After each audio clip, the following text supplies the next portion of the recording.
رحال المسجد أبو داويش وذلك لرصد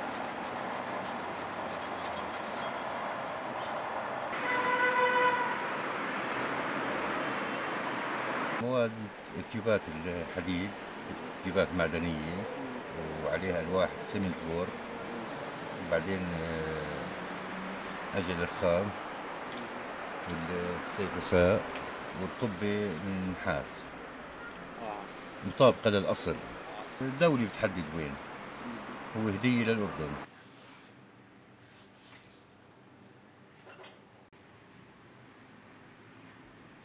واستمريت فيها كهواية طبعا مش كمهنة. أنا مهنتي الديكور.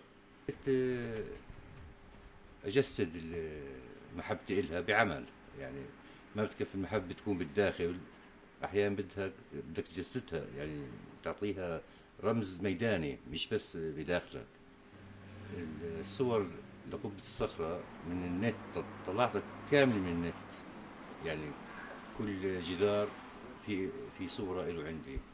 طلعت سكيل هندسي اللي هو المتر عندي هون بيعادل 10 متر بالضفة، هي السكيل، ومشيت على الأساس هذا كامل لانتهت.